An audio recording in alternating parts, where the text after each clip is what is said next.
Bonjour. Nous avons le plaisir de recevoir aujourd'hui chez Agora Madame Lucie Desaulniers, auteure et détentrice d'une maîtrise en études françaises de l'Université de Montréal. Son premier roman a été publié en 1990 sous un titre évocateur, Occupation double. Elle a été enseignante, puis directrice d'école. Son dernier livre s'intitule Le Concierge et paraîtra le 23 septembre 2022 chez Art Global. Madame Desaulniers, je vous souhaite la bienvenue parmi nous. Alors, le Concierge n'est pas votre premier livre, comme je viens de mentionner. Il va paraître très prochainement. Mais vous avez déjà écrit ce roman-là à titre évocateur, Occupation double. Ça me rappelle un peu une émission de télé qui était comme à la télévision québécoise, Occupation double, quelque chose dans le genre. Voulez-vous nous dire quelques mots sur ce roman, cet écrit? En fait, le titre n'a rien à voir avec la télé-réalité qu'on connaît, vraiment. C'est même pas prémonitoire, c'est vraiment... C'est un roman que j'ai écrit dans le cadre d'une maîtrise en création littéraire et qui a été finalement publié parce que ça intéressait une maison d'édition. Mais ça parle surtout de l'amitié entre deux femmes, puis le désir de voyager de l'une d'entre elles. C'est son frère qui découvre son journal intime sur une disquette. À l'époque, c'était des disquettes. C'était des disquettes à l'époque, des CD, oui. Oui, parce qu'une partie de ce roman-là a été écrite à dactylo électrique, puis après ça, à l'ordinateur. Des disquettes et des mini-cassettes aussi. Oui, c'est ça. Donc, c'est une histoire qui est complètement en dehors de cette série-là qu'on connaît, qui s'intitule Occupation double, mais dont le premier titre était La voisine est une amie. Donc, c'était vraiment des sœurs de palier qui entretenaient une belle amitié. Puis, il aurait pu s'appeler aussi Prochain départ parce qu'elle rêvait de voyage, puis finalement, elle est partie. Oui. Mais c'était vraiment... Il y avait une forme aussi. Le journal était travaillé au niveau de la forme. Il y avait un travail, parce qu'on est dans le cadre d'une maîtrise. Donc, il y a un travail sur la forme aussi. Sur la forme, OK. Donc, mais c'était le premier parce que, parce que je rêvais d'écrire un roman, puis il y avait des choses à dire. Il y avait des choses à dire à cet âge-là. On est dans la vingtaine, puis on a envie de... Oui, surtout la thématique de l'amitié. L'amitié, c'est quelque chose, quand on parle de ce genre de thématique, l'amitié, l'amour, etc., ce sont des dons, il faut savoir, n'est-ce pas, les sauvegarder dans nos vies, généralement. Le Concierge, c'est votre tout dernier. Oui. Chez Art Global, maison d'édition. Un suspense psychologique, un roman qui glace le sang, comme je peux lire dans le communiqué. Mais oui, dans le fond, il y a beaucoup de suspense dans ce roman. Est-ce qu'on peut le qualifier de polar, justement? Je ne sais pas si on peut aller jusque-là. Ce n'était pas l'intention initiale. C'était plutôt de raconter une histoire Ça part d'un fait réel, mais toute l'histoire est modifiée. Les faits sont un peu chamboulés. Je suis allée dans mes souvenirs, dans nos souvenirs, je devrais dire, parce qu'on était toute une équipe. Oui. Ça a touché beaucoup de gens. Et j'ai modifié beaucoup les personnages. Entre autres, je ne veux pas que les gens se reconnaissent là-dedans. Mais il s'est effectivement passé une situation, à un moment donné, qui a duré 8 mois et qui était vraiment infernale. C'était quelque chose de difficile à supporter. Puis quand j'ai commencé à écrire ce roman-là, il n'y avait pas du tout cette allure-là. C'était plus... J'avais besoin de me défouler. Se défouler. Ah oui, il fallait que ça sorte, il fallait que j'en finisse. À chaque fois, j'essayais d'écrire autre chose. Je revenais toujours à cette histoire-là. Fait que j'ai dit, bon, à un moment donné, je me suis dit, bon, je vais m'asseoir, puis je vais passer à travers ces situations-là. Mais finalement, j'ai plongé dedans. Puis là, j'ai transformé ça pour avoir du plaisir. Oui. Puis ce qu'on découvre, c'est vraiment un individu qui, comme vous le disiez tantôt quand on jasait avant l'entrevue, c'était une personne toxique, comme il y en existe beaucoup dans la société, une personne malveillante, qui, parce qu'une personne est là, tout le monde autour subit. Oui. Tout le monde autour... Je pense que c'est ça le propre des personnes toxiques, c'est qu'ils veulent faire régner leur loi. Exactement. Je n'irai pas faire de la politique, là, mais on pense... on a des gens en tête quand on parle comme ça, mais c'est ça. Et cette personne-là prenait trop de place et nous pourrissait vraiment la vie changeait le climat. Donc, je me suis servi de ça. Puis c'est quelque chose qui existe, Oui. C'est quelque chose qui n'a pas disparu, là. Oui. Ça existe encore, mais peut-être pas un concierge dans une école qui fait ça. Nous, c'est ce qu'on a subi, Oui. c'est ce qu'on a vécu. Oui. Mais dans n'importe quel milieu de travail, il peut Exactement. y avoir un individu... Dans la vie de tous les jours. Dans la vie de tous les jours, Oui. un voisin même, qui décide que, bon... Oui. Qu'il y a des comportements qui sont malsains et qui ne sont pas bienveillants. Ce personnage, Alcide Groslot, bon, c'est pas rien, la lecture de ce roman-là, c'est quelque chose. Hein? Un concierge qui sème le désordre à l'école. Et j'ai eu comme l'impression que, comme on a été tolérant au début avec lui, on l'a comme laissé faire, est-ce qu'on peut le dire comme ça? On n'avait pas le choix, parce que c'est le rôle de la direction d'école, je parle d'une direction d'école, mais ça pourrait être un directeur de service ou peu importe d'une compagnie. Oui. Son rôle, c'est d'encadrer ces gens, c'est de gérer la situation pour que la personne s'améliore et prenne sa place dans l'équipe. Donc, au départ, on donne une chance. Oui. Puis on essaie de rectifier la situation, de discuter. On met des choses en place. Il y a un protocole à suivre aussi. Il y a des règles qu'on doit suivre. On est dans une institution, donc il y a des règles à suivre. Mais quand l'individu se braque, il ne veut rien savoir. Puis c'est un artiste, hein, normalement. Il est décrit comme un artiste un peu marginal. On dit un artiste du chaos, en fait. Du chaos. Oui, c'est ça, parce que il était... j'allais dire, il y avait vraiment... On ne savait jamais qu'est-ce qu'il allait faire. Qu'est-ce qui allait nous tomber dessus. Puis on savait que c'était lui parce que... Il nous regardait, les bras croisés, puis là, il faisait ça avec sang-froid. Puis là, avec un petit sourire en voulant dire, tu sais, qu'est-ce que tu vas dire de celle-là? C'était incroyable ce qu'on vivait. Mais dans le roman, il y a beaucoup de choses, d'événements qui... que c'est moi qui est allé chercher aussi ce qu'il aurait pu faire. Mais il y a beaucoup aussi d'événements qui ont vraiment eu lieu. Fait qu'il y a vraiment un mélange. Donc vous avez fait le lien avec tout ça, avec c'est de voir après ça le lecteur, la personne qui va le lire, bien, ça va être à cette personne-là de se dire, bien, y a-tu vraiment fait ça? Oui. Vous créez donc le suspense et je pense que c'est ça le propre aussi du roman, qu'il soit polar ou non. Très bien, on va juste faire une pause et on va revenir dans les prochaines minutes, mesdames et messieurs. Lucie Desaulniers, notre invitée chez Agora, restez avec nous.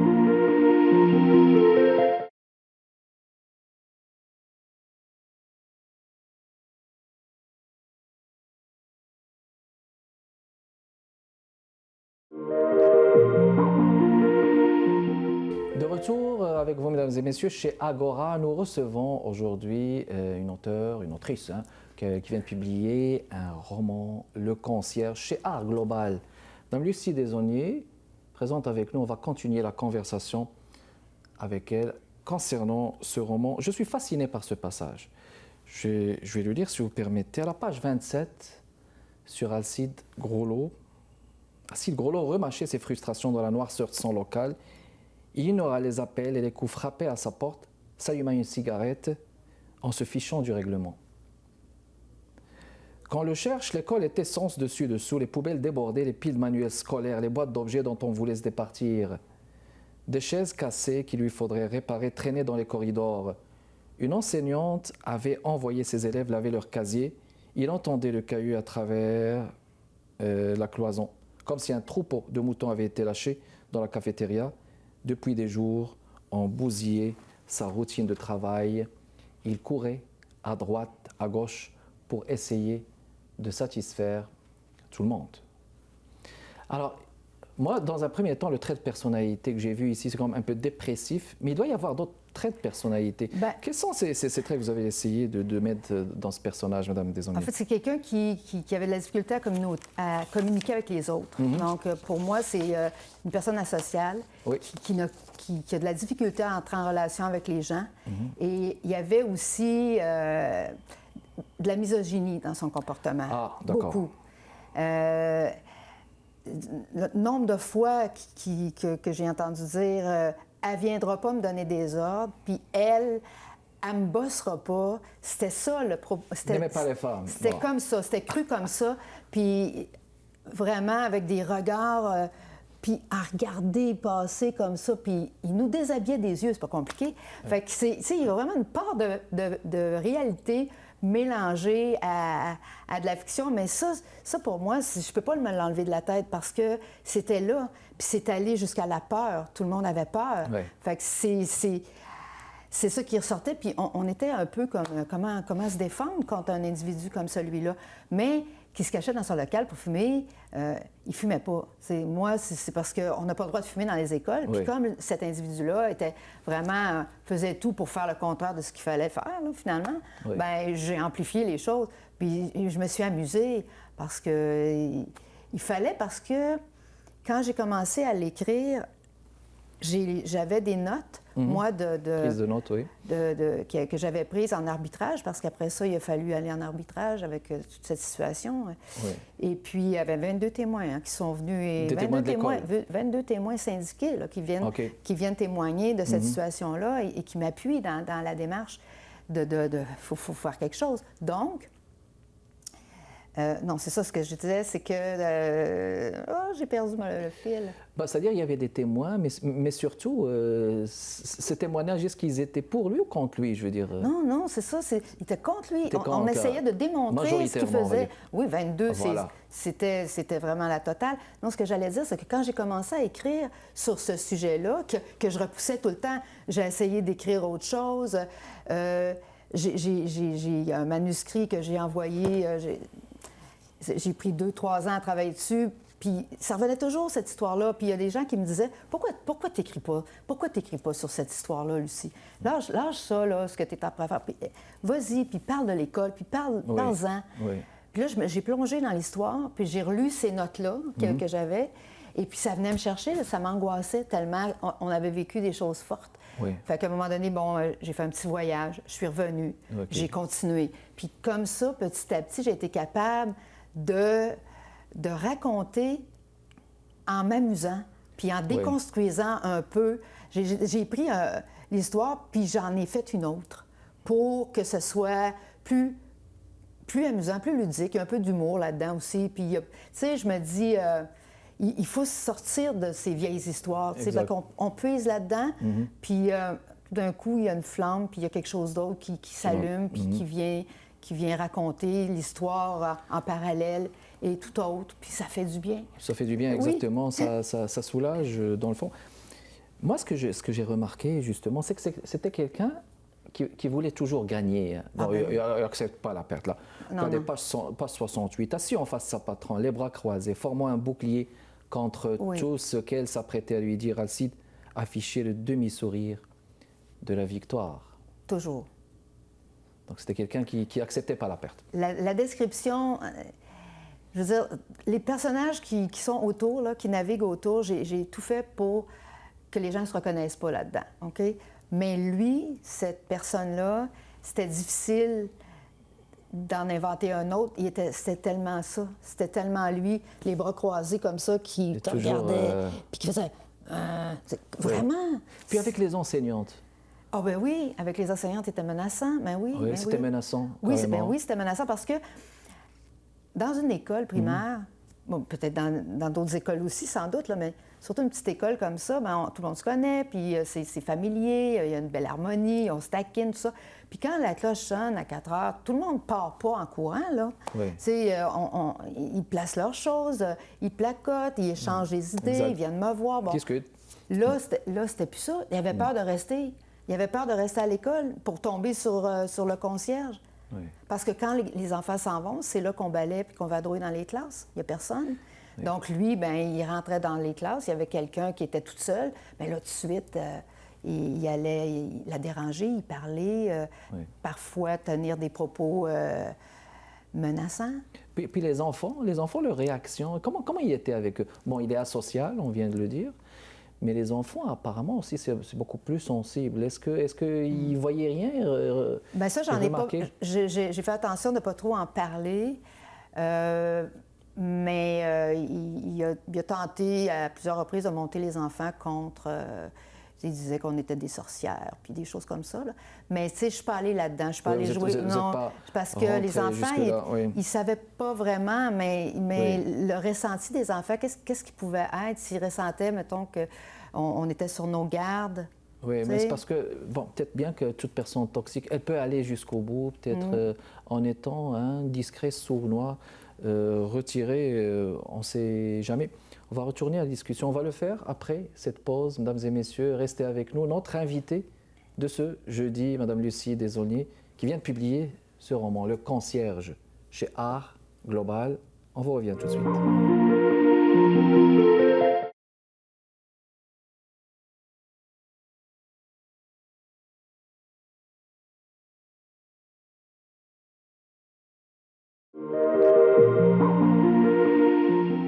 De retour avec vous, mesdames et messieurs, toujours dans le cadre d'Agora, en ce jeudi. J'accueille madame Lucie Desaulniers. On est en train de parler de son livre, tout récemment paru, va paraître là, en septembre, Le Concierge. Bon, c'est un roman, il y a une part de vécu, on vient de dire, mais bon, avec un mélange de fiction. Oui. Bien sûr, il faut respecter l'anonymat et les personnages aussi. Bon, on ne va pas tout dire, hein, n'est-ce pas? Mais il paraît qu'il y a une fin tragique. On veut laisser le lecteur à sa fin, n'est-ce pas? C'est tragique. Comment est-ce que, comment est-ce que vous avez vécu cela, la fin? Comment est-ce que vous l'avez perçu généralement? C'est embêtant. La fin, en fait, je ne savais pas comment ça allait finir quand j'ai commencé à écrire. OK. La fin m'est apparue à un moment donné. OK. Mais bon... En tout cas, il y a une fin, donc on va pas dire... en chaque chose, il y a une fin, qu'elle soit heureuse ou malheureuse. On va laisser le soin, surtout au lecteur, de découvrir ça chez Art Global. On va en parler pour les gens là, qui veulent acheter le livre. Mais avant ça, on va dire un mot sur cette maison d'édition, madame Desaulniers. Oui. Art Global. Est-ce que c'est une maison d'édition qui existe depuis longtemps? Oui, ça fait longtemps que ça existe, Art Global. Ils ont publié des livres d'art, notamment... Oui. Je sais il me semble que c'était en 2014 qu'il y a eu Dany Laferrière qui a eu un livre conjointement avec le peintre Pierre Touga. Oui. Donc, il faisait, entre autres, beaucoup dans le livre d'art, mais il publiait aussi quelques romans. Puis, il y a eu une période où ils ont été peut-être un peu moins actifs, mais oui, c'est une maison d'édition qui a été connue. Je pense qu'il y a même eu une biographie de Jerry Boulet chez Art Global. Chez Art Global. Je vois ici un communiqué intéressant, permettez-moi de le lire. Art Global prend la route d'édition sous la direction d'André Provencher. Oui. Provencher, pardon, Le Concierge est la première œuvre. Bon, reprenons le travail. Il y a 50 ans, par un fidèle ami, le regretté, Ara Kermoyan. Donc, il souhaite reconnaître l'estime que celui-ci portait envers les artistes. Bon, c'est déjà donc, une bonne continuité, déjà dans l'édition de livres.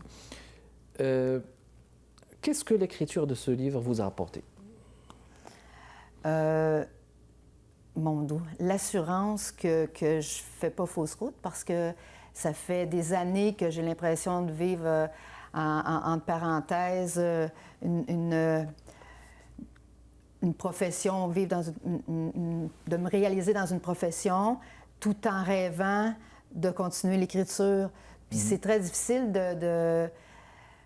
Bon, moi, j'ai été directrice d'école. C'était pas un plan de carrière. Je suis arrivée... Tu sais, des fois, il y a des choix qu'on fait puis qui nous amènent à des endroits. Je regrette rien. J'ai vraiment adoré mon parcours. Mais il y a certains soirs, je peux vous dire que j'étais vraiment découragée puis que mon doux, que j'avais donc envie d'écrire, puis j'avais donc...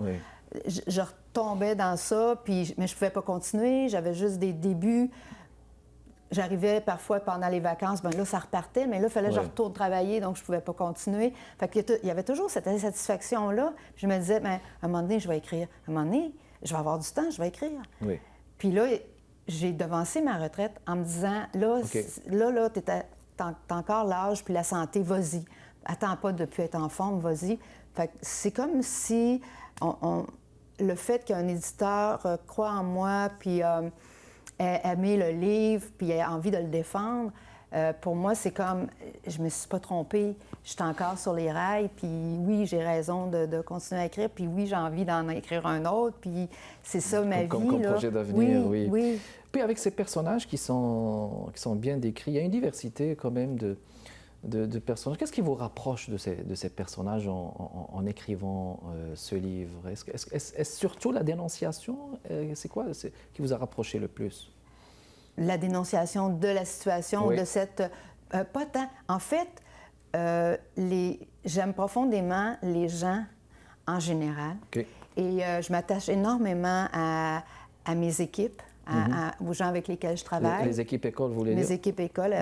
Et puis, j'avais le goût... Pour moi, c'est comme... enfin, je peux leur donner comme une sorte de... Garde, on s'en est sorti, la gang, ouais. Puis vous allez lire ça, puis ça va vous faire du bien. C'est un peu comme un cadeau que je me fais, puis que je leur fais, parce que on a vécu des choses intenses. Puis même en dehors de cette petite école dans laquelle j'étais, après ça, je suis allée dans une autre école. Oui. Puis ces personnes-là vivent toutes sortes de situations au quotidien. C'est pas facile. Présentement, on le sait, c'est pas pour rien qu'il manque des enseignants dans les écoles. La tâche est lourde et ingrate et très peu reconnue. Oui. Et on est toujours à se battre puis à foncer.